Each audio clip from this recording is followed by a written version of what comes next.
Praise the Lord. Yesu ప్రభు నామములో మీకందరికీ వందనాలు.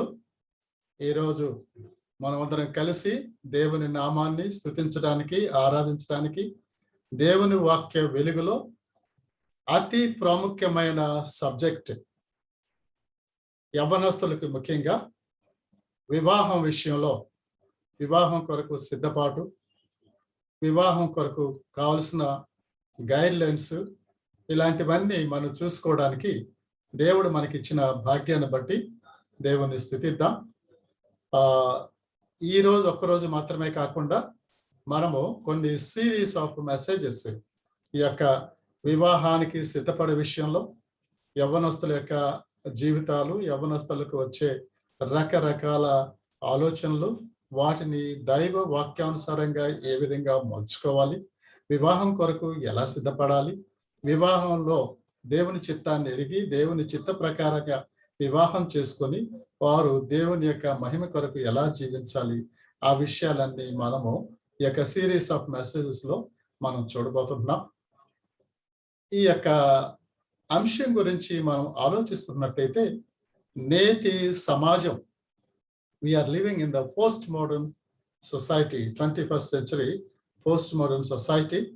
ఈ సొసైటీలో ముఖ్యంగా కుటుంబ వ్యవస్థ, వివాహము అన్న విషయాలను కానీ ఆలోచిస్తే చాలా వరకు వివాహాలు, కుటుంబ జీవితాలు క్రైస్తవుల మధ్య కూడా చాలా కలవరంతో, కంగారుతో, కన్ఫ్యూషన్తో జీవిస్తూ ఎంతో బాధలతో ఉంటున్న విషయాల్ని మనం వింటూ ఉంటున్నాం.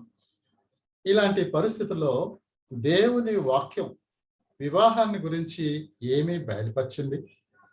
దేవుని వాక్యంలో వివాహం గురించి, కుటుంబ వ్యవస్థ గురించి, కుటుంబంలో భార్యాభర్తలు ఏ విధంగా జీవించాలి, ఈ విషయాలన్నీ. అయితే వీటికన్నిటికంటే ముఖ్యంగా వివాహానికి సిద్ధపడే బాయ్స్, గర్ల్స్, వారి యొక్క రూట్స్ ఏంటి, ఏ విధంగా ఉంటారు, వారు ఏ విధంగా వివాహం కొరకు సిద్ధపడాలి, అలాంటి విషయాలన్నీ మనము చూద్దాం. ఈరోజు ముఖ్యంగా దేవుని సృష్టిలో దేవుడు మానవుణ్ణి తన పోలిక, తన స్వరూపంలో సృష్టిద్దామని మానవుణ్ణి చేసి వాని స్త్రీనిగాను పురుషునిగా చేశాడని వాక్యం క్లియర్ గా చెప్తుంది. ఆ యొక్క స్త్రీనిగా పురుషునిగా చేయడంలో దేవుని యొక్క ఉద్దేశం ఏంటి, ఇవన్నీ కూడా మనం దేవుని వాక్యంలో చూద్దాం. దీనికి ఆధారంగా దేవుని వాక్యం ఆదికాండం 26వ అధ్యాయం నుండి 26వ వచనం, మొదటి అధ్యాయము 26వ వచనం నుండి చివరి వరకు ఎవరైనా ఒకళ్ళు స్పష్టంగా అందరికి వినిపించేలాగా అన్మ్యూట్ చేసుకొని చదవండి. ఆదికాండం మొదటి అధ్యాయము 26వ వచనం నుండి 31వ వచనం వరకు దయచేసి ఎవరైనా ఒకళ్ళు చదవండి. దేవుడు మన స్వరూపమందు మన పోలిక చొప్పున నరులను చేయుదుము. వారు సముద్రపు చేపలను, ఆకాశ పక్షులను, పశువులను, సమస్త భూమిని, భూమి మీద ప్రాకు ప్రతి జంతువును ఏలుదురుగాక అనియు పలికెను. దేవుడు తన స్వరూపమందు నరుని సృజించెను, దేవుని స్వరూపమందు వారిని సృజించెను, స్త్రీగాను పురుషునిగాను వారిని సృజించెను. దేవుడు వారిని ఆశీర్వదించెను. ఎట్లనగా, మీరు ఫలించి అభివృద్ధి పొంది విస్తరించి భూమిని నిండించి దానిని లోబర్చుకొనుడి. సముద్రపు చేపలను, ఆకాశ పక్షులను, భూమి మీద ప్రాకు ప్రతి జీవిని ఏలుడని దేవుడు వారితో చెప్పాను. దేవుడు, ఇదిగో భూమి మీదనున్న విత్తనములు ఇచ్చు ప్రతి చెట్టును, విత్తనములు ఇచ్చు వృక్ష ఫలములు గల ప్రతి వృక్షమును మీకు ఇచ్చి ఉన్నాను. అవి మీకు ఆహారమగును. భూమి మీద నుండి జంతువులన్నిటికీ, ఆకాశ పక్షులన్నిటికీ, భూమి మీద ప్రాకు సమస్త జీవులకును పచ్చని చెట్లన్నీయు ఆహారమగునని పలికెను. ఆ ప్రకారము ఆయను. దేవుడు తాను చేసినది యావత్తును చూచినప్పుడు అది చాలా మంచిదిగా ఉండెను. అస్తమయమును ఉదయమును కలగగా 6వ దినమాయను. Thank you. ఈ వాక్య భాగంలో మనం చూసినట్లయితే దేవుడు సృష్టి అంతటిలో మానవునికి అతి ఉన్నతమైన స్థానాన్ని ఇచ్చినట్లుగా వాక్య భాగంలో చూస్తాం. Man is the crown of all creation. సృష్టి అంతట్లో మానవునికి అతి ఉన్నతమైన స్థానాన్ని ఇచ్చి ఆ సృష్టిని మానవుని చేతిలో అప్పగించి దీన్ని స్వాధీనం చేసుకొని సేద్యపరిచి నీకు ఆహారముగా ఉపయోగించుకొని నీవు ఫలించి అభివృద్ధి పొందు అని చెప్పి దేవుడు ఈ యొక్క సృష్టి అంతటిలో మానవునికి అతి ఉన్నతమైన స్థానాన్ని ఇచ్చి దేవునితో దేవుని యందు భయభక్తులు కలిగి దేవునితో సంబంధం కలిగి దేవుని కొరకు మానవుడు జీవించాలని చేసిన ఈ విషయాలు చూస్తాం.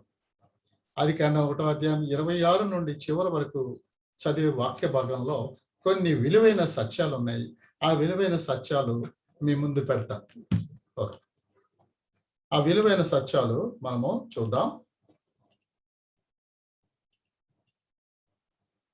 ఆ యొక్క 26వ వచనం నుండి 31వ వచనం వరకు చూస్తే 4 ప్రాముఖ్యమైన విషయాలు మనం చూస్తాం. దానికి ముందు ఈ యొక్క వాక్యంలో the purpose of God creating mankind, purpose of God's creation of mankind అనే దాన్ని మనం చూసినట్లయితే దీనిలో 4 ప్రాముఖ్యమైన విషయాలు.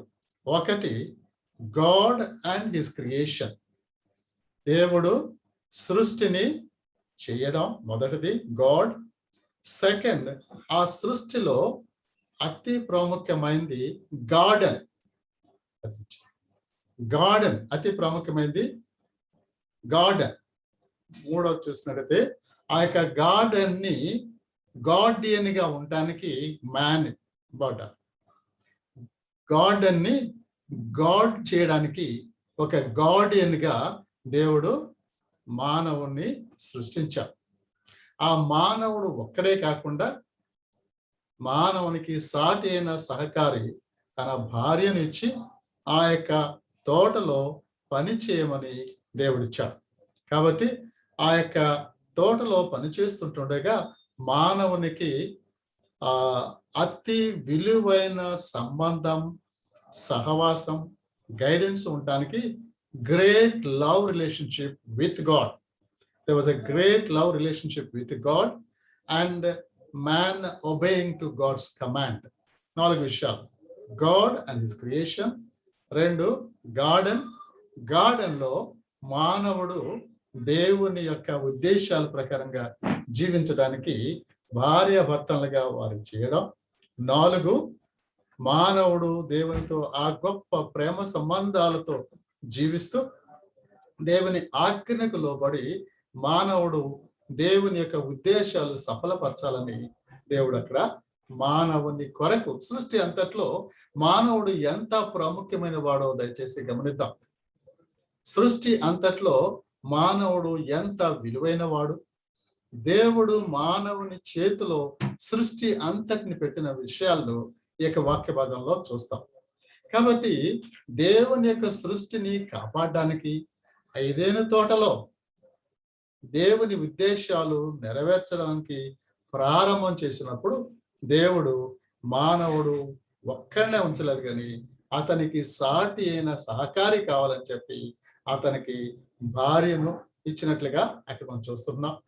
వారిద్దరు కలిసి దేవుని ఉద్దేశాలు నెరవేరుస్తూ దేవునితో సన్నిహిత సంబంధం కలిగి ఆ గొప్ప దేవునితో ప్రేమ సంబంధాలతో దేవునికి విధేయత చూపి దేవుని యందు భయభక్తులు కలిగి దేవునితో జీవించడానికి ఈ 4 విషయాలు మనం చూస్తాం. ఈ 4 విషయాల్లో మనం అండర్లైన్ చేయాల్సింది ఏంటంటే, నేను స్క్రీన్ మీద కూడా చూపించాను, man's life is rooted in God. Man's life is rooted in God and he is surrendered by God.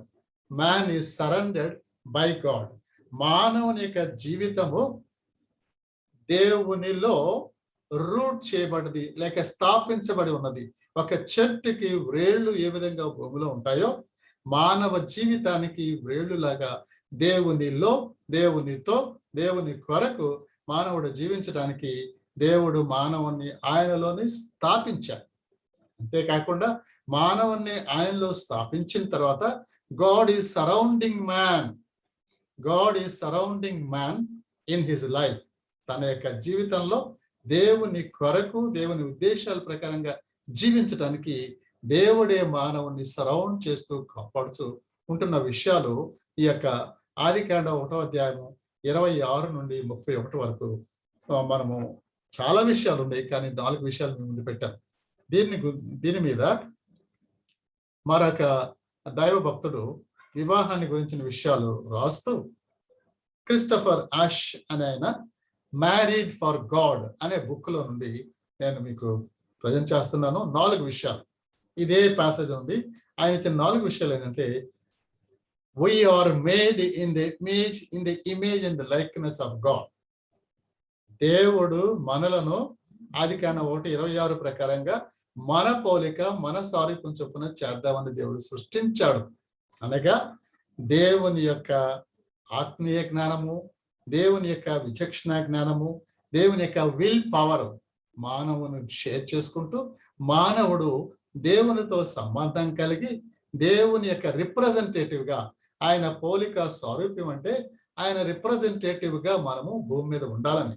ఉదాహరణకి ఒక దేశాన్ని పాలించే ప్రధానమంత్రి కావచ్చు, ముఖ్యమంత్రి కావచ్చు, వారు చనిపోయిన తర్వాత ఏం చేస్తారంటే వారి యొక్క ఇమేజెస్ అక్కడక్కడ దేశంలో విగ్రహాలు పెడతారు.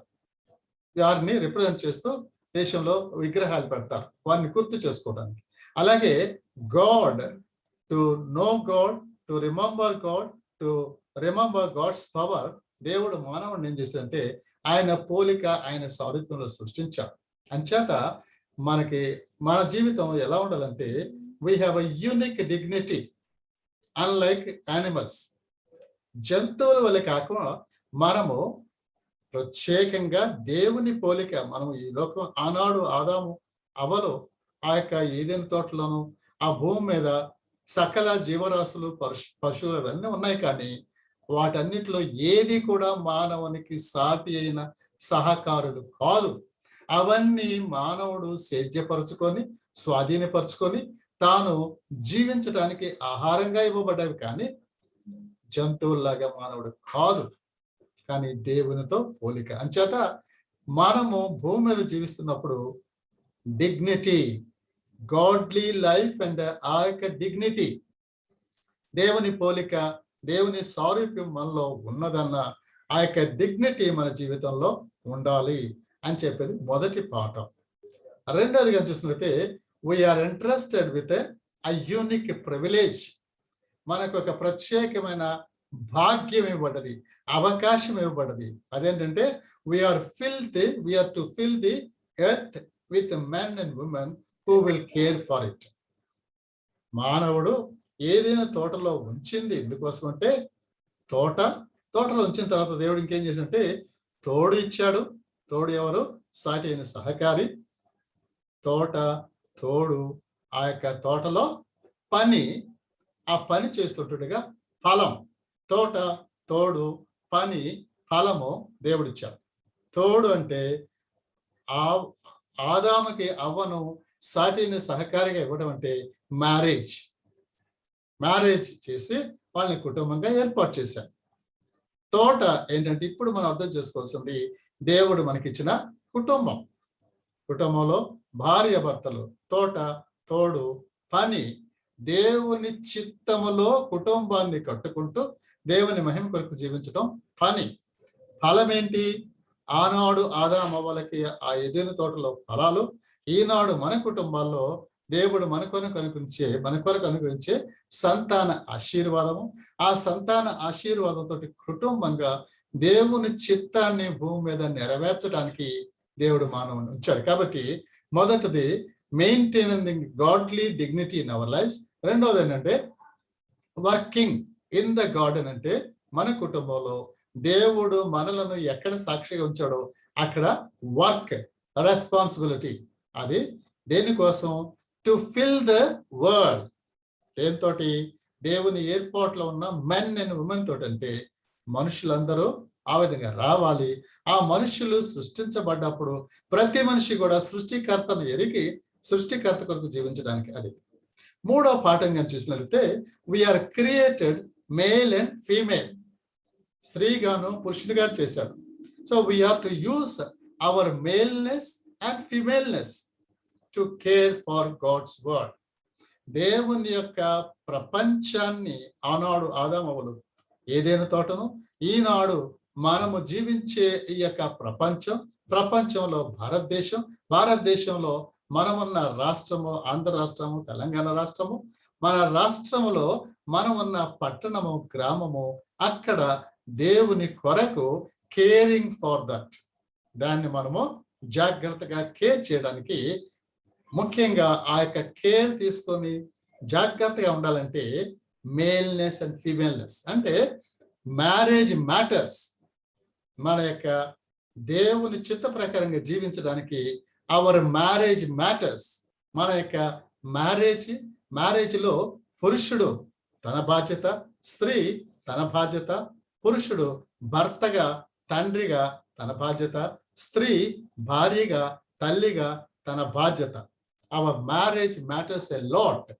దేవుని ఏర్పాటులో మనం వివాహం చేసుకొని మ్యారేజ్ అనేది ఇట్స్ ఎంతో విలువైంది. ప్రతి ఒక్కరి కుటుంబ జీవితము, it is a backbone to the society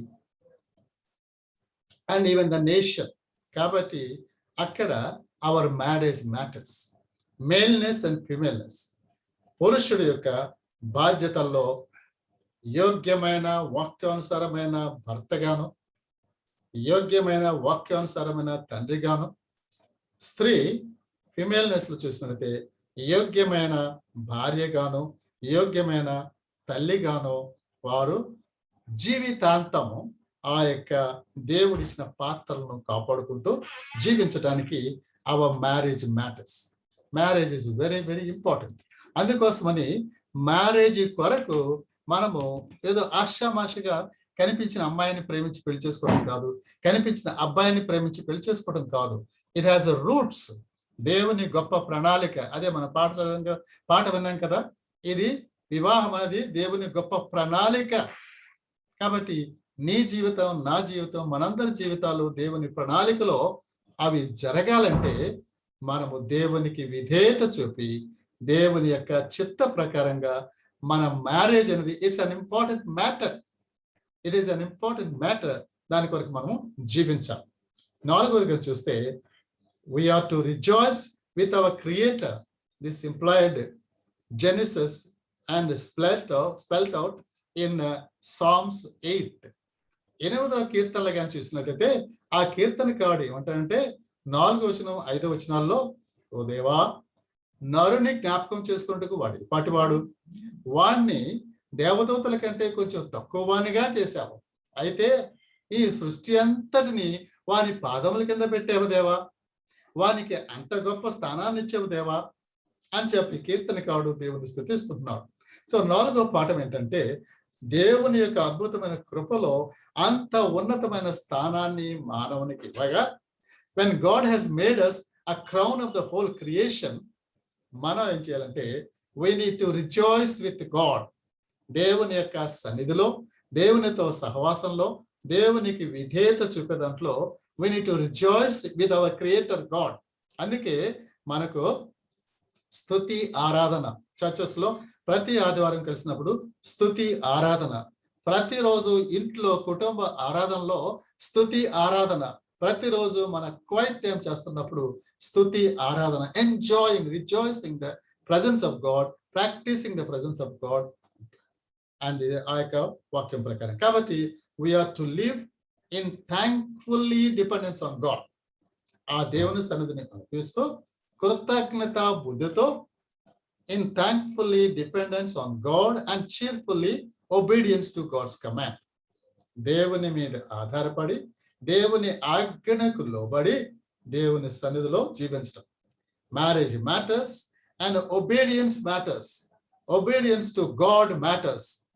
128వ కీర్తనలు కానీ చూస్తే మొదటి వచనంలో, యెహోవా యందు భయభక్తులు కలిగి ఆయన త్రోవల యందు నడుచువారు అందరూ ధన్యులు.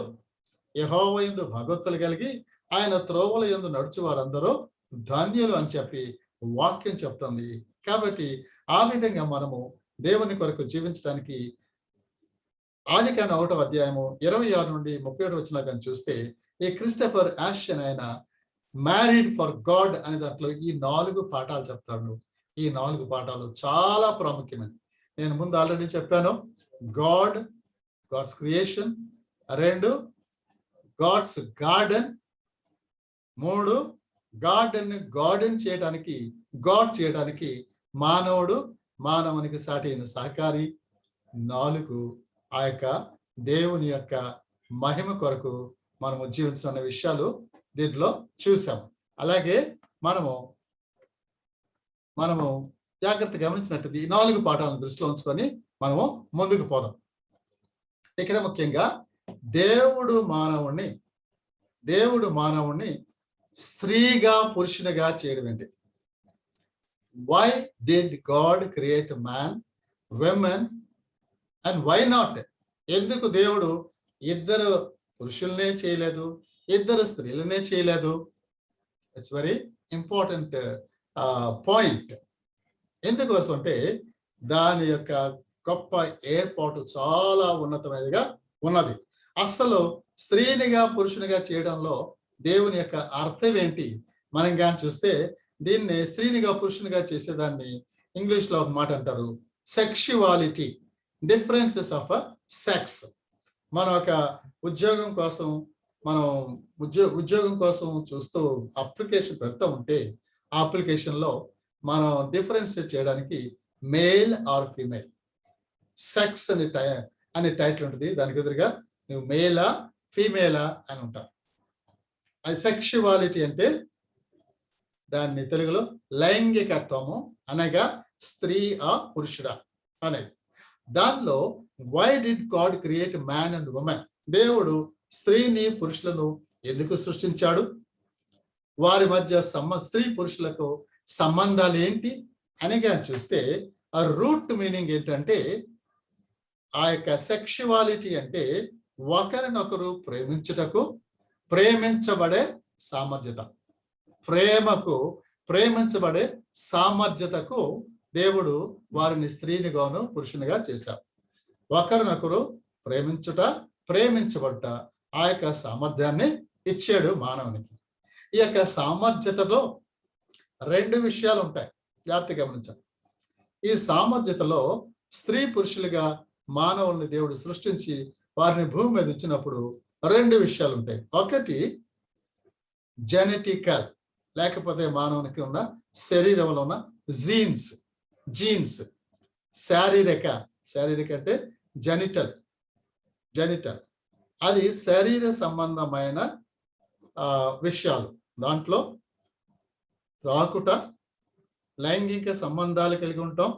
ఒకరి ప్రేమను వ్యక్తపరచుకోవడానికి స్త్రీలోను పురుషుల్లోనూ ఆ యొక్క ఎబిలిటీని మానవునికి ఇచ్చాడు. స్త్రీలోను పురుషుల్లోనూ ఆ యొక్క ఎక్స్ప్రెసింగ్ లవ్ అనే ఎబిలిటీ మానవుడికి ఇచ్చాడు. అది ఒక అర్థం. రెండో అర్థం కానీ చూసినట్లయితే ఇది కేవలం మ్యారేజ్లోనే ఉంటుంది.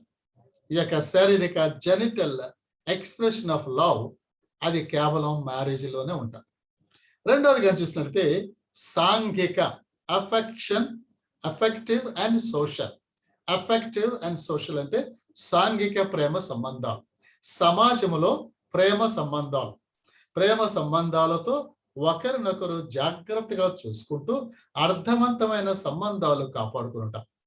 ప్రేమ సంబంధాలతో ఒకరినొకరు జాగ్రత్తగా చూసుకుంటూ అర్థవంతమైన సంబంధాలు కాపాడుకోవడానికి దేవుడు మానవుల్లో 2 విధాల ఎక్స్ప్రెషన్స్ ఇచ్చాడు. ఒకటేమో శరీరానికి సంబంధించింది, ఆ యొక్క జెనిటల్, ఆ యొక్క బయోలాజికల్ నీడ్స్ మీట్ అవడానికి మ్యారేజ్లో ఒకరినొకరు ఆ యొక్క ప్రేమ సంబంధాలు కలిగి ఉంటాం. రెండవది ఏంటంటే సాంఘిక ప్రేమ సంబంధాల్లో తల్లి, తండ్రి, అన్న, అక్క, సోదరుడు, ఇరుగు పొరుగు వారందరితో ప్రేమ సంబంధాలు కలిగి సోషల్ లైఫ్లో జీవిస్తూ వారు ఎదుగుతారు.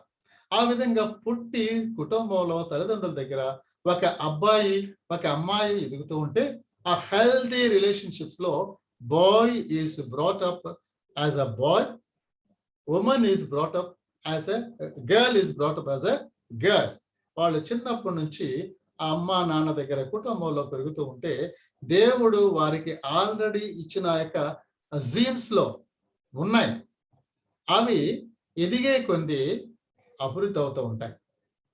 మ్యారేజ్ ఏజిబుల్కి వచ్చే రాకముందే 12 సంవత్సరాలు అయ్యేప్పటికీ బాయ్స్ లో గర్ల్స్ లో వాళ్ళ బాడీలో మార్పు వస్తూ ఉంటాయి. వాళ్ళ యొక్క మెంటల్ ఎబిలిటీలో మార్పు వస్తుంది, ఎమోషన్స్ లో మార్పు వస్తుంది. అందుకే కొంత వయసు వచ్చేప్పటికీ గర్ల్స్ మెచ్యూర్ అయ్యారని, బాయ్స్ లో కూడా కొన్ని మెచ్యూరిటీకి సంబంధించిన బిహేవియర్స్ ఇవన్నీ ఉంటాయి. అయితే వాటిని దేవుని వాక్యము చాలా క్రమ పద్ధతిలో బిడ్డలను దేవుని వాక్యానుసారంగా పెంచుకుంటూ దాని కొరకు తయారు చేయాలని ఇక్కడ మనము వాక్యంలో చూస్తాం. నెక్స్ట్ చూస్తే ఈ యొక్క సంబంధాలని ఒక మాట ఏమిటంటే సెక్షువాలిటీ ఫుల్లీ అలైవ్. మానవుల్లో ఉన్న ఎక్స్ప్రెస్ చేయగలిగిన యొక్క ability it is fully alive అంటాం. అదేంటంటే సంబంధాలు కలిగి ఉండడం. మానవ జీవితంలో ముందు పాయింట్లు కూడా చూసాం, సంబంధాలు కలిగి ఉంటాం. ఈ సంబంధాలు కూడా 2 విధాలుగా ఉంటాయి. 2Aలో సంబంధాలు మన లైంగికత్వంలో దేవుని కొరకు కొంత ఖాళీ ఇవ్వబడ్డది. జాగ్రత్తగా గమనించండి. మానవుని యొక్క హృదయంలో కొంత ఖాళీ ఇవ్వబడ్డది. అదే ఐ థింక్ పాస్కల్ అనే ఫిలాసఫర్ అంటే మానవుని యొక్క హృదయంలో కొంత ఖాళీ చేయబడింది. ఆ ఖాళీ నింపబడ్డానికి దేవునితో నింపబడాలని మాట ఉంటుంది. కాబట్టి మానవుని హృదయంలో దేవుడు రిలేషన్స్ సంబంధించిన దాంట్లో మొదటి ఖాళీ దేవునితో నింపబడ్డం. మొదట దేవునితో ఆ సంబంధాలని కాపాడుకోవడానికి, హెల్తీ సంబంధాల్లో ఎదగడానికి ఫస్ట్ ఆ హృదయంలో ఖాళీలో దేవుని రిసీవ్ చేసుకొని దేవుని యందు విశ్వాసం కలిగి దేవుని యందు భయభక్తులు కలిగి జీవించడానికి మొదటి స్థానము. రెండవది ఏంటంటే ఇతరులు ముఖ్యంగా సమాజంలో అయితే అమ్మా నాన్న, అక్క అన్న ఇలాంటి సంబంధాలు, సోషల్ రిలేషన్షిప్స్ ఉంటాయి. అయితే మ్యారేజ్కి వచ్చేప్పటికీ ఆ హృదయంలో అతి ప్రాముఖ్యమైన వ్యక్తి భర్త కానీ భార్య కానీ హృదయంలో తీసుకొని ఆ వ్యక్తితో నమ్మకంగా జీవించడం. వారు ఆ విధంగా వివాహంలో కలిసి వివాహం చేసుకొని జీవిస్తున్నప్పుడు వారు ఈ యొక్క కుటుంబంలో భార్య భర్తలుగా జీవించేదానికి రిలేషన్షిప్స్ పైన రెండవది కాంప్లిమెంటరీ అంటారండి. భార్య భర్తలు ఇద్దరు దేవుని ఎదుట వివాహం చేసుకొని వారు కలిసి జీవిస్తున్నప్పుడు వారు కాంప్లిమెంటరీ అంటారు. అర్థం ఏంటంటే ఒకరి మీద ఒకరు ఆధారపడుట. స్త్రీలో అవసరతలు ఉంటాయి, పురుషుడిలో అవసరతలు ఉంటాయి. వాటిని ఒకరు తీర్చుకోవడానికి దేవుడు సాటి అయిన సహకారిని పురుషుడికి భార్యనిచ్చి వీరిద్దరూ దేవుని ఉద్దేశాల ప్రకారంగా దేవుని యొక్క తోటలో దేవుని యొక్క మహిమ కొరకు దేవుని యొక్క ఆజ్ఞ ప్రకారంగా వారి ఆశీర్వాదాల కొరకు వారిద్దరి కొరకు ఒకరికొకరు కాంప్లిమెంట్ చేసుకుంటూ సపోర్ట్ చేసుకుంటూ స్త్రీలుగా పురుషులుగా జీవించడం. అలాగే కాంప్లిమెంట్ చేసుకుంటూ ఉన్నప్పుడు మరొకటి దేవుని ఎదుట ఏమిటంటే దేవుని ఎదుట వారిద్దరు కూడా సమానులే. ఒకటేమో వారు సమానులు, మరొకటేమో దే ఆర్ డిఫరెంట్.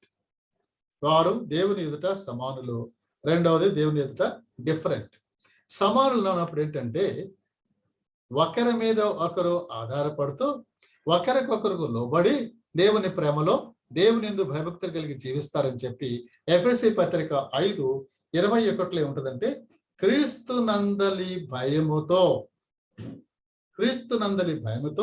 అటు సంఘములోనూ ఇటు కుటుంబంలోనూ.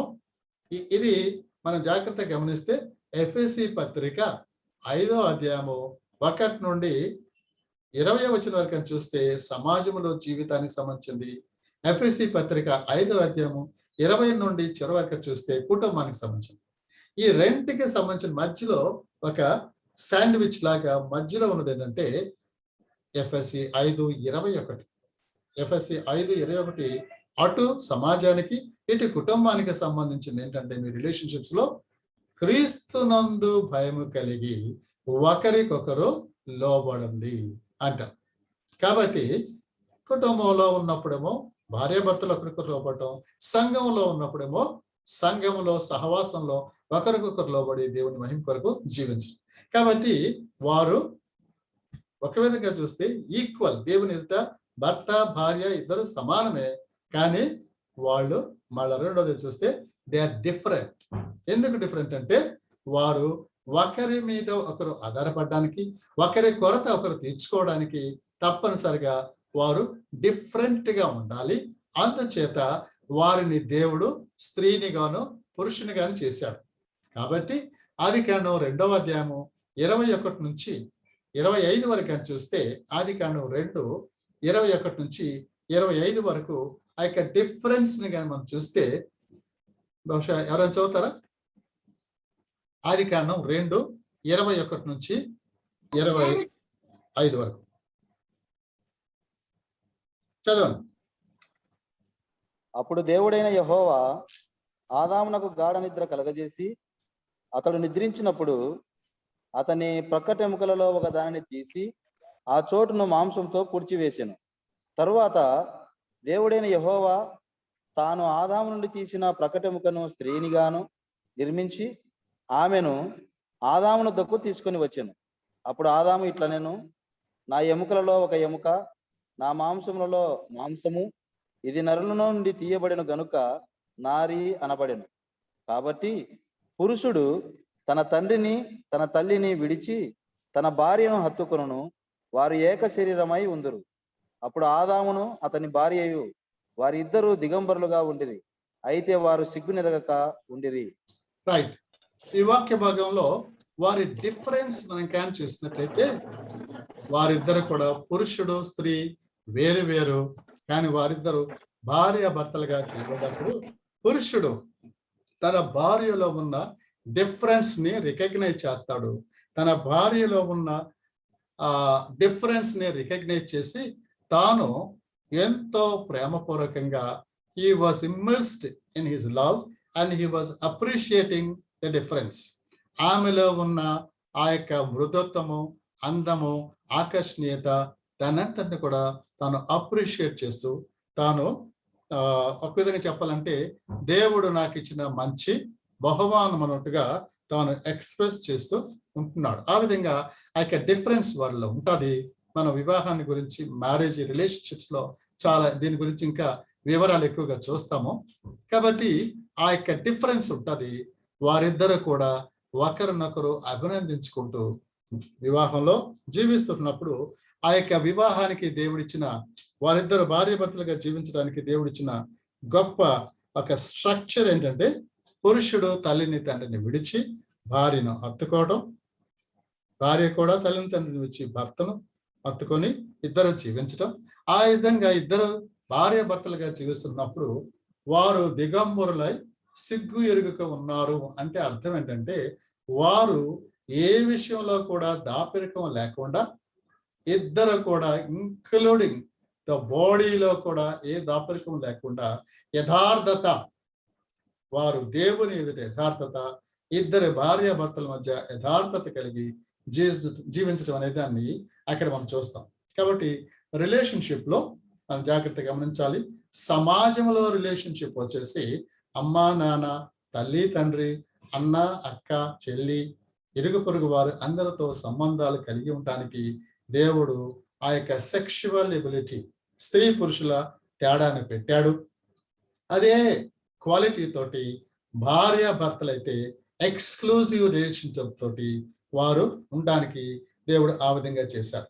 దీన్ని బట్టి 3వ పాయింట్ కానీ చూసినట్లయితే, దిస్ డిమాండ్స్, మానవులకి దీని ద్వారా 2 విషయాలు ఉంటాయి. ఒకటేనంటే మోరల్ వాల్యూస్ ఇన్ సొసైటీ. సమాజంలో మనం జీవిస్తున్నప్పుడు మన తోబుట్టువులతోనూ, అమ్మా నాన్నతోనూ, అక్క చెల్లెళ్ళతోనూ, ఇరుగు పొరుగు వారితోనూ, సంఘంలో ఉన్న వారితోనూ జీవిస్తున్నప్పుడు మన మోరల్ వాల్యూస్ ని కాపాడుకోవాలి.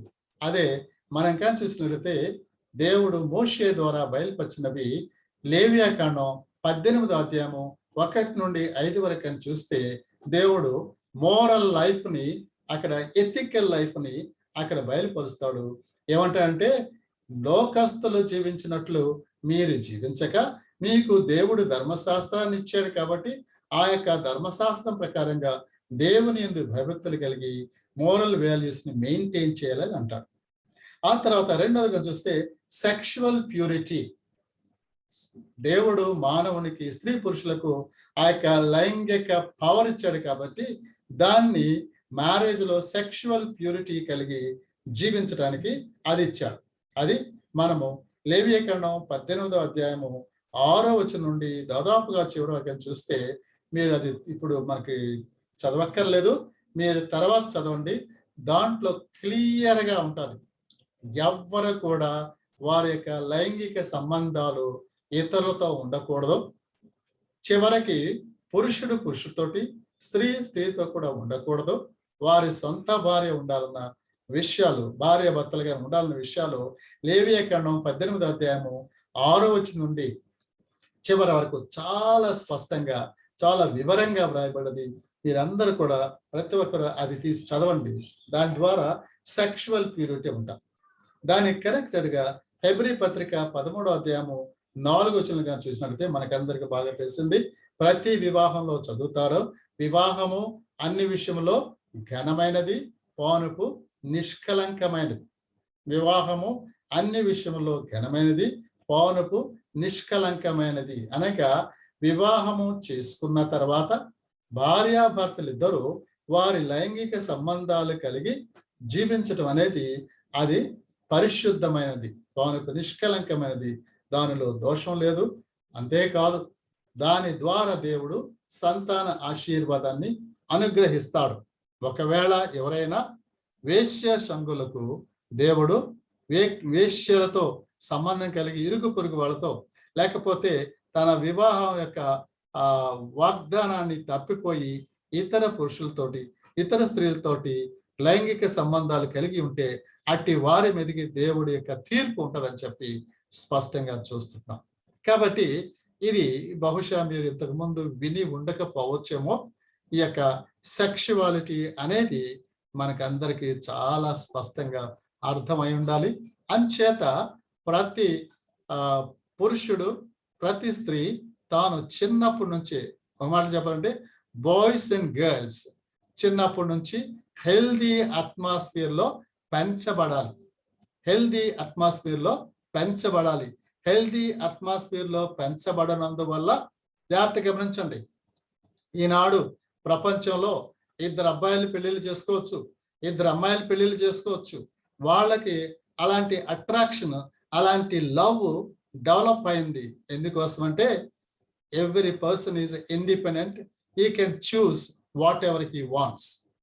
ప్రతి వ్యక్తి కూడా తాను ఇండిపెండెంట్ గా ఉంటాడు కాబట్టి తాను ఏమి కావాలంటే అది తను చూస్ చేసుకోవచ్చు అని కొన్ని వెస్టర్న్ కంట్రీస్ లో అయితే బాయ్స్ గర్ల్స్ గా మారటానికి, గర్ల్స్ బాయ్స్ గా మారటానికి వాళ్ళు సర్జరీ చేయించుకొని సెక్షువల్ ఆర్గన్స్ కూడా మార్చుకున్నటువంటి స్థితి జరుగుతూ ఉంది. అలాంటి జరుగుతూ ఉంది అనమాట. సో కాబట్టి అలాంటి స్థితికి మానవ సమాజము, నవ సమాజము వెళ్ళిపోయిందంటే దేవుని వాక్యానికి ఎంత దూరంగా ఉందో చూడాలి. ఎంత దూరంగా ఉందో, ఎంత భయంకరమైన పరిస్థితుల్లో ఉందో మనం చూడొచ్చు. అలాంటిదే దేవుని కొరకు, దేవుని చిత్త ప్రకారంగా మనము జీవిస్తూ ఆయన చిత్తములో మన యొక్క వివాహాల్ని దైవ చిత్తానుసారంగా, దేవుని వాక్యానుసారంగా మనం సిద్ధపరచుకోవాలని దేవుని యొక్క వాక్యం ద్వారా హెచ్చరించబడుతున్నాం.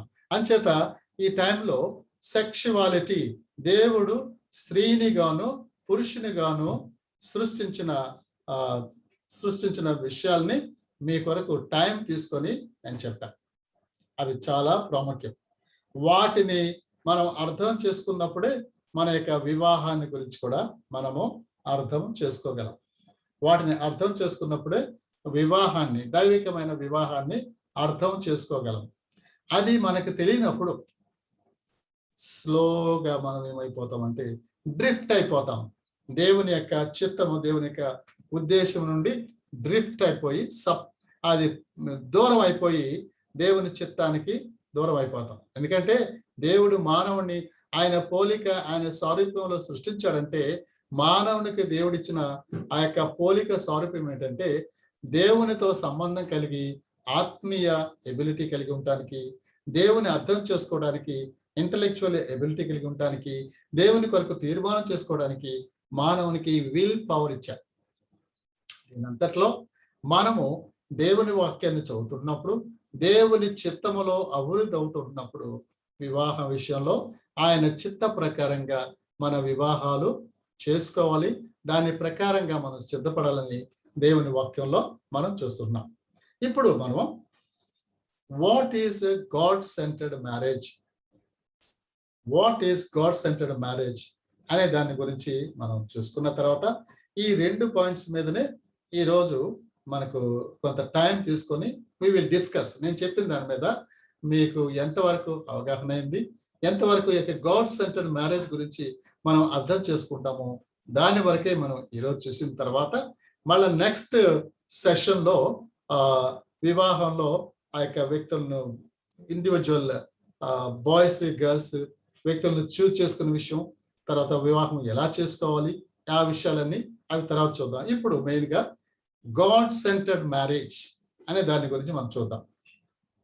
కీర్తన 127 1వ వచనం కానీ చూస్తే, unless the Lord builds the house those who build it labour in vain. యెహోవా ఇల్లు కట్టించని ఎడల కట్టువారి ప్రయాసము వ్యర్థము అని వాక్యము స్పష్టంగా చెప్తుంటుంది. దాని అర్థం ఏంటంటే దేవుడే ఆది యందు దేవుడు మానవుని యొక్క కుటుంబ వ్యవస్థ కొరకు వివాహాన్ని ఏర్పాటు చేశారు. జాగ్రత్త గమనించండి. ఆదాము వెళ్ళి నాకు పెళ్లి కావాలి, నాకు ఒక అమ్మాయిని ఇవి మంచి ఆదాము అడగలేదు.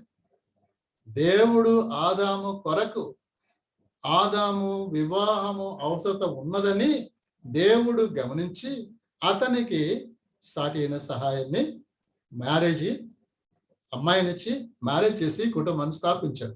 కాబట్టి దేవుడే ఆనాడు ఆదాముకు ఎవరు లేరు కాబట్టి ఆదాముకు దేవుడు చేశాడు. అయితే ఈనాడైతే మనకు చాలా మంది ఉన్నారు, మన అమ్మాయి నాన్న ఉన్నారు, మన సంఘం ఉంది, మన పాస్టర్లు ఉన్నారు, వీళ్ళంతా ఉన్నారు, వీళ్ళు చేస్తారు కదా అనుకోవచ్చు. వీళ్ళందరూ ఉంటారు కానీ వీళ్ళందరూ దేవుని చేత వాడబడతారు. దేవుడు ఆల్రెడీ ప్రతి ఒక్కరి జీవితానికి ఒక స్త్రీని ఒక పురుషుణ్ణి ఆల్రెడీ ఆర్డైన్ చేసి పెట్టాడు. ఆది యందు దేవుడే ఆరంభం చేశాడు, ఆర్డైన్ చేసి పెట్టాడు. ఆ వ్యక్తిని తెలుసుకోవడానికి దేవుడు మీ తల్లిదండ్రులు, మీ పాస్టర్లు, మీ సంఘంలో వాక్యం బోధించే వాళ్ళు, కౌన్సిలర్స్ హెల్ప్ చేస్తారు. కాబట్టి రూట్ లో కానీ చూసినట్టయితే దేవుడే మన యొక్క వివాహాన్ని కడతాడు, కుటుంబాలు స్థాపిస్తాడు అన్నదాన్ని చూస్తాం. దాని గురించి లారీ క్రిస్టెన్సన్ అనే ఆయన చెప్తాడు. అది మీకు చదివి వినిపిస్తాను చూడండి. The Christian family does not exist for its own benefit. క్రైస్తవ కుటుంబము దాని కొరకు, దాని ఆశీర్వాదాల కొరకు మాత్రమే జీవించదు. మళ్ళీ రిపీట్ చేస్తున్నాను, కావాల్సి ఉంటే రాసుకున్న వాళ్ళు రాసుకోండి. The Christian family does not exist for its own benefit. ఒక కుటుంబము, క్రైస్తవ కుటుంబము దాని కొరకు, దాని ఆశీర్వాదాల కొరకు, దాని ఉపయోగాల కొరకు మాత్రమే జీవించదు. It is created to bring glory and honour to God. దయచేసి మీరు రాసుకోండి. It is created, family, Christian family is created to bring glory and honour to God. మన యొక్క ఫ్యామిలీస్, మన యొక్క మ్యారేజెస్, మన కుటుంబాలు దేవుని మహిమ కొరకు, దేవుని ఘనత కొరకు. అందుకే వివాహము అన్ని విషయంలో ఘనమైనదండి. హెబ్రీ పత్రిక 13:4 చూస్తాం. కాబట్టి it is family is created to bring glory to God and honour to God. దాని ఇంకోటి అంటే the family belongs to God. కుటుంబము, నా భార్య, నా కుటుంబం, నా పిల్లలని నేను అనొచ్చు, కానీ దానికి ఒక విధంగా లోకానుసారంగా చూస్తే బహుశా ఈ మే బి కరెక్ట్. అయితే వాక్యానుసారంగా గాడ్స్ వీలుగా చూసినట్లయితే ఫ్యామిలీ బిలాంగ్స్ టు గాడ్. ఎందుకంటే దేవుని చిత్త ప్రకారంగా మన కుటుంబాన్ని దేవుడు కట్టాడు. ఆ కుటుంబాన్ని దేవుడు కాపాడుతాడు. అదే 127:1 యెహోవా ఇల్లు కడతాడు. తర్వాత 2-3 వచనాలు చూస్తే యెహోవా ఇంటిని కాపాడుతాడు. ఇంకొకటి యెహోవా ఇంటికి కావాల్సిన వాటన్నిటిని కూడా సదుపాయాలు కలుగు చేస్తాడు. Including the children, blessing of children కూడా దేవుడు సదుపాయాలు కలుగు చేస్తాడు. కాబట్టి the family, the marriage belongs to God, దేవునికి సంబంధించింది. ఎందుకంటే హీ క్రియేటెడ్ ఇట్. దాన్ని ఆ యొక్క మ్యారేజ్ ని దేవుడు సృష్టించాడు. పురుషుని దేవుడు సృష్టించాడు, స్త్రీని దేవుడు సృష్టించాడు. వారిద్దరిని దేవుడే కలిపాడు. He determined its inner structure. దాని క్రమము ఎలా ఉండాలో, పురుషుడు తల్లిని తండ్రిని విడిచి తన భార్యను ఎత్తుకొని వారు ఏక శరీరముగా ఉందరు అనే దాన్ని దేవుడు ఆ యొక్క స్ట్రక్చర్ ని, ఇన్నర్ స్ట్రక్చర్ ని దేవుడే చేశాడు. And he appointed it's purpose and glory. దాని యొక్క ఉద్దేశము, దాని యొక్క goal. He appointed it's purpose and goal. కుటుంబం యొక్క పర్పస్, ఉద్దేశము, దాని యొక్క గురి ఏంటో దేవుడు దాన్ని అపాయింట్ చేశాడు. కాబట్టి బై డివైన్ పర్మిషన్, ఆ దేవుని పర్మిషన్ లో, ఆయన చిత్తంలో, a man and a woman may cooperate with God's purposes and become a part of it. ఏమిటంటే ఆ దేవుని పర్మిషన్ తో ఒక పురుషుడు భర్తగా, ఒక స్త్రీ భార్యగా వాళ్ళ యొక్క కుటుంబ జీవితంలో దేవునికి లోబడి దేవుని ఉద్దేశాల ప్రకారంగా వారు జీవిస్తూ ఉంటే ఆ దేవుని ప్రణాళికలో ఒక భాగంగా జీవిస్తారని చెప్పి అంటాడు. అద్భుతమైన, ఎంతో విలువైన మాటలు. వివాహం అనేది ఆషామాషిగా కాదు, దేవుని అద్భుతమైన ఉద్దేశాలు దీనిలో చూస్తాం. తర్వాత ఇంకేమిటంటే దిస్ దస్, కాబట్టి it is not our marriage but his marriage, not our home but his home, not our children but his children, not our family but his family అని చెప్పంట. అలాంటిది చెప్పబడేది. కాబట్టి మనము ఈనాడు పెళ్లి చేసుకుంటున్నామంటే మన మ్యారేజ్ కాదు, కరెక్టే, కానీ దేవుని మ్యారేజ్. నాట్ అవర్ హోమ్, మన కుటుంబం కాదు, ఇది దేవుని కుటుంబం. నాట్ అవర్ చిల్డ్రన్, మనకు పుట్టే పిల్లలు మన పిల్లలు కాదు, దేవుని పిల్లలు. Not our family but his family, దేవుని కుటుంబం అని అద్భుతమైన విలువైన మాటలు. గాడ్ సెంటర్డ్ ఫ్యామిలీ అంటే, గాడ్ సెంటర్డ్ మ్యారేజ్ అంటే ఇలాగ ఉండాలని మనం చూస్తున్నాం. తర్వాత మనం దీని మీద డిస్కస్ చేద్దాం.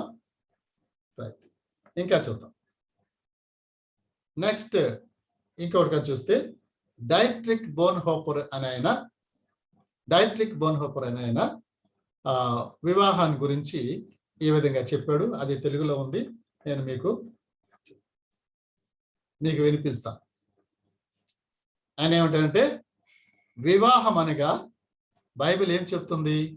వివాహము అన్ని విషయంలో ఘనమైనది. హెబ్రీ 13:4 ప్రకారం వివాహం అన్ని విషయంలో ఘనమైనది. వివాహము ఇద్దరు వ్యక్తుల ప్రేమ మాత్రమే కాదు. జాగ్రత్త గమనించండి.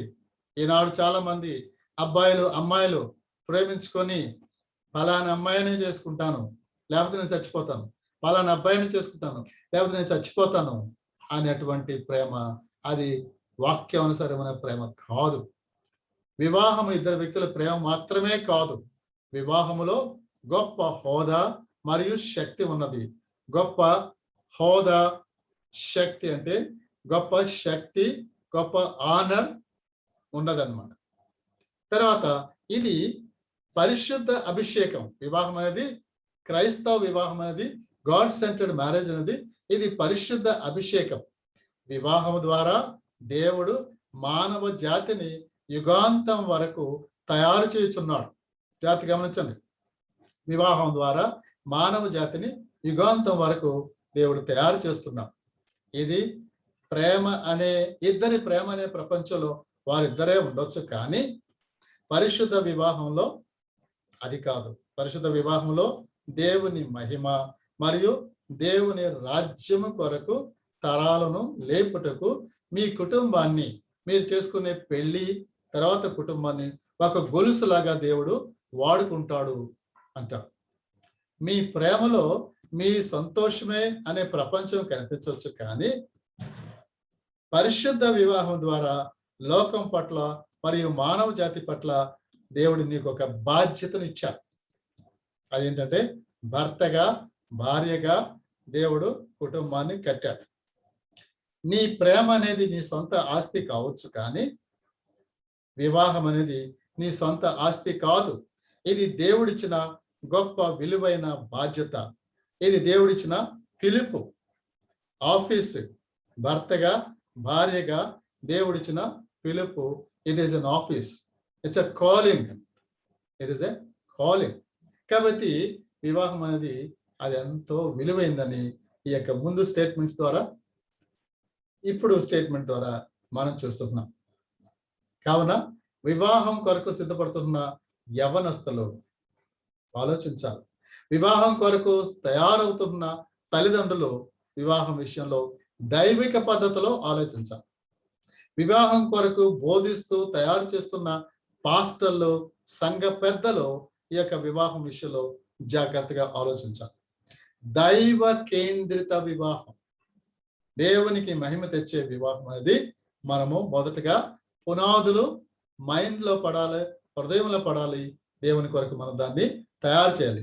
ఇంకొక ఆయన ఏమిటంటే ఈ యొక్క వివాహం గురించి ఇంకొక ఆయన ఏమిటంటే it is a commitment of a woman and man. ఇది ఒక స్త్రీ పురుషులు ఇద్దరు వివాహంలో ఒక కమిట్ చేసుకుంటున్నారు, ఒకరికొకరు సమర్పించుకుంటున్నారు. క్రీస్తు ఏ విధంగా సంఘం కొరకు తన్ను తాను సమర్పించుకున్నాడో పురుషుడు భార్య కొరకు ఆ విధంగా సమర్పించుకుంటాడు. ఒక క్రైస్తవ కుటుంబం స్థాపించుటకు పురుషుడు, స్త్రీ ఒకరికొకరు అప్పగించుకుంటారు. దానిలో పాల్ మార్ట్సన్ ఆయన 3 విషయాలు చెప్తారు. ఈ విధంగా ఒకరొకరు వివాహంలో అప్పగించుకోవడం అనేది 3 విషయాలు చెప్తారు. ఒకటి, వారిద్దరు కలిసి ఒక ఆర్థిక సాంఘిక విభాగమును స్థాపించుకుంటూ అప్పగించుకుంటారు. ఇద్దరు కలిసి ఒక సాంఘిక ఆర్థిక విభాగమును స్థాపించుటకు అప్పగించుకుంటారు. అది మొదటిది. రెండవది, ఒకరి శరీరమును మరి ఒక శరీరంలో భాగంగా ఎంచుకొని సన్నిహిత సంబంధాలతో జీవించుట. ఒకరి శరీరమును మరి ఒక శరీరంలో భాగంగా ఎంచుకొని సన్నిహిత సంబంధాలతో జీవించటం, అది రెండవది.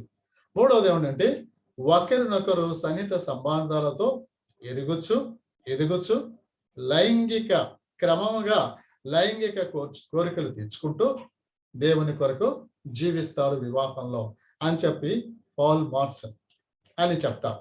కాబట్టి ఇవి దైవ కేంద్రిత వివాహానికి సంబంధించిన విలువైన విషయాలు. ఇలాంటి వాటికి సంబంధించినట్లు కాకుండా దేవుని చిత్తానికి దూరంగా స్వార్థపరమైన లోకానుసరమైన ప్రేమతోటి కొంతమంది యవ్వనస్తులు వివాహాల గురించి ఆలోచించడం చూస్తాం. నేను, నా భార్య ఈ యొక్క వివాహం చేసుకునే యవ్వనస్తులను సిద్ధపరిచే విషయంలో దాదాపుగా మినిమం 100 మ్యారేజెస్లో ఇన్వాల్వ్ అయి ఉన్నాం. అంతేకాదు కొంతమంది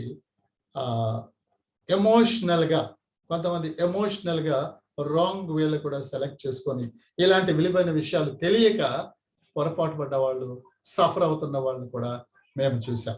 కాబట్టి ఈ విలువైన విషయాలు జాగ్రత్తగా మనం తెలుసుకోవాలి. అసలు మానవుడు, స్త్రీ దేవుని ఉద్దేశంలో ఎలా ఉన్నాడు, వారు దేవుని కొరకు ఏ విధంగా జీవించాలి, వారి వివాహం కొరకు ఏ విధంగా సిద్ధపడాలి, ఆ విషయాల్ని మనము చూస్తున్నాం. దాదాపుగా నేను క్లోజ్ చేయబోతున్నాను. చూద్దాం ఈ యొక్క వివాహం యొక్క ఉద్దేశం, వివాహాన్ని దేవుడు ఎందుకు ఇస్తాడు, ఆ విషయాలు కూడా మనం చూసుకొని నెక్స్ట్ మనం కొన్ని క్వశ్చన్స్ డిస్కస్ చేద్దాం. Will give time to discuss on questions. వివాహాన్ని దేవుడు ఎందుకు ఇచ్చాడంటే దేవుడు స్త్రీని గాను పురుషుని గాను సృష్టించి వారు వివాహంలో ఒంటరితనాన్ని తీసివేయడానికి. అయితే దీనికి ముందు మనం చూసాము, ఏదైనా తోటలో దేవుడు ఆదామునిచ్చినప్పుడు ఆ తోటను సేద్యపరచి దానిని నిందించి దానిలో ఉన్న వాటిని అనుభవించడానికి దేవుడు ఆదాముకి ఆజ్ఞ ఇచ్చిన తర్వాత ఇచ్చిన తర్వాత అప్పుడు ఆ యొక్క అవ్వను కూడా తన దగ్గర తీసుకొచ్చి వారిద్దరు కలిసి దాంట్లో తన ఒంటరితనం తీసివేయడం మాత్రమే కాదు, ఇద్దరు కలిసి దానిలో సేద్యం చేయాలని. ఇంకోటి కానీ చూస్తే జీవితాంతం ఉండే సహచర్యగా మలాకి 2:14 చూస్తాము. అది జీవితాంతం ఉండే సహచర్య. వాస్తవంగా చెప్పాలంటే క్రైస్తవ వివాహంలో విడాకులకు అవకాశం లేదు. క్రైస్తవ వివాహంలో విడాకులకు అవకాశం లేదు. అయితే యేసుప్రభు ఏమంటే మీ హృదయ కాఠిన్యాన్ని బట్టి వారు చేసే పాపాన్ని బట్టి కొంతమంది సపరేట్ అవుతారని చెప్తున్నారు. ఆ తర్వాత తాను భర్తకు సాటి అయిన సహకారిగా పొందుటకు, తర్వాత సంతానము ద్వారా దేవుని ఆశీర్వాదాలని అనిపించుటకు, సంతానము ద్వారా దేవుని ఆశీర్వాదాన్ని అనిపించుటకు, తర్వాత తాను సమాజంలో జీవిస్తున్నప్పుడు మనం ఇందాక సెక్షువాలిటీలో చూసాము, తాను జారత్వంలో పడిపోకుండా వ్యభిచారం నుండి లైంగిక పవిత్రను కాపాడుకోవడానికి వివాహాన్ని దేవుడు ఇస్తున్నాడు. జారత్వంలో పడిపోకుండా, వ్యభిచారంలో పడిపోకుండా, వ్యభిచారం నుండి లైంగిక పవిత్రతను, సెక్షువల్ ప్యూరిటీని కాపాడుకోవడానికి దేవుడు వివాహాన్ని ఇస్తున్నాడు. అంతేకాదు రాబో తరాలకు మన కుటుంబం గొలుసుగా, రాబో తరాలకు మన కుటుంబం గొలుసుగా దేవుని కొరకు వాడబడే విధానంగా ఉంటారు. అంతేకాదు తల్లిదండ్రులకు దేవుడిచ్చిన వాగ్దానాలు నెరవేర్చబడాలంటే, తల్లిదండ్రులకు దేవుడిచ్చిన వాగ్దానాలు నెరవేర్చబడాలంటే తప్పనిసరిగా వివాహము దేవుడు ఏర్పాటు చేసిన విలువైన ప్రక్రియ. వివాహము దేవుడు ఏర్పాటు చేసిన విలువైన ప్రక్రియ. దాన్ని మనం చూసినట్లయితే అబ్రహామును దేవుడు పిలిచాడు, అబ్రహామును దేవుడు ఆశీర్వదించాడు. అబ్రహామును దేవుడు ఆశీర్వదించి అన్ని కుటుంబాలకు నీ కుటుంబం ఆశీర్వాదంగా ఉంటుంది, నీవు నీ కుమారులు నీ కుమారుల కుమారులు ఆశీర్వాదాలను అనిపిస్తారు, ఆశీర్వాదకరంగా ఉంటారని చెప్పి దేవుడు అబ్రహాంతో చెప్పాడు. అది మనలో నెరవేరాలి. అబ్రహాములో నెరవేరాలంటే తప్పనిసరిగా అబ్రహాముకి దేవుడు ఒక కొడుకు. అంతకుముందు ఇష్మాయేల్ పుట్టాడు, కానీ ఇష్మాయేల్ ద్వారా దేవుని వాగ్దాన పుత్రుడిగా దేవుని యొక్క ఉద్దేశాలు సఫలపరచబడలేదు. ఇస్సాకుని వాగ్దాన పుత్రుడిగా దేవుడు ఇవ్వాల్సి వచ్చింది. ఇస్సాకు ద్వారా అది నెరవేరాల్సి వచ్చింది. ఇస్సాకు ద్వారా తర్వాత ఇస్సాకు యొక్క కుమారులు యాకోబు, యాకోబు తర్వాత కుమారులు. ఈ విధంగా చూస్తే ఇలాంటి సంతాన ఆశీర్వాదం జరిగినప్పుడే దేవుని యొక్క వాగ్దానము, దేవుని యొక్క ఉద్దేశాలు, దేవుని యొక్క అద్భుతమైన పర్పసెస్ నెరవేర్చబడతాయి. అంచేత వివాహము దైవ కేంద్రితమైన వివాహము ఎంత విలువ చూసాము, అది ఎందుకో చూసాము. దీని గురించి ఇంకా వివరాలు నెక్స్ట్ సెషన్స్ లో కూడా మనం చూడబోతున్నాం. ఈ సమయంలో మనం కొన్ని క్వశ్చన్స్ ఉన్నాయి, వాటిని మనం చూసుకొని we will have some time to discuss. ఈ క్వశ్చన్ 4 క్వశ్చన్స్ ఉన్నాయి, వాటిని మీ ముందు పెడతాను. వీటిని బట్టి మనం డిస్కస్ చేద్దాం. మీకు అందరికి టైం పడుతుంది. మెయిన్గా కొంతమంది పెద్దవాళ్ళు ఉన్నారు. ఈ సమయంలో నేను బిగినింగ్ లోనే ఐ వాంటెడ్ టు రికగ్నైజ్ గిరి గారు అని ఒక ఆయన నెల్లూరు నుంచి కనెక్ట్ అయ్యారు. వారు రిటైర్డ్ డీజీ గారు. Very happy. అలాంటి వాళ్ళు కూడా మాట్లాడవచ్చు. ఈ 4 ప్రశ్నలు చదివిన తర్వాత will have time to discuss. సృష్టిలో స్త్రీ పురుషుల పాత్రలను ఎలా అర్థం చేసుకుంటాం? సృష్టిలో స్త్రీ పురుషుల పాత్రలను ఎలా అర్థం చేసుకుంటాం? వివాహంలో దేవుని ప్రణాళికను బట్టి వారి విలువ ఎంత, ఏమి? వివాహంలో దేవుని ప్రణాళికను బట్టి వారి విలువ ఏమి, ఎంత? 2, లోకస్తులు వివాహమును ఎలా చూస్తారో అర్థం చేసుకుంటారు, పెళ్లిళ్ళు చేసుకుంటారు. లోకస్తుల వివాహమును ఎలా చూస్తారు, ఎలా పెళ్లిళ్ళు చేసుకుంటారు? దేవుని బిడ్డల వివాహమును ఎలా చూస్తారు, ఎలా పెళ్లిళ్ళు చేసుకుంటున్నారు? మీరు వివాహం గురించి ఏమి ఆలోచిస్తున్నారు? మన సంఘాలలో ఉన్న క్రైస్తవ యవనస్తులు వివాహం కొరకు ఎలా సిద్ధపడుతున్నారు? మన సంఘాల్లో ఉన్న క్రైస్తవ యవనస్తులను వివాహం కొరకు ఎలా తల్లిదండ్రులు, సంఘాలు సిద్ధపరుస్తున్నాయి? ఈ విషయాల్ని మనము నేర్చుకున్న పాఠాల ప్రకారంగా మనము డిస్కస్ చేద్దాం.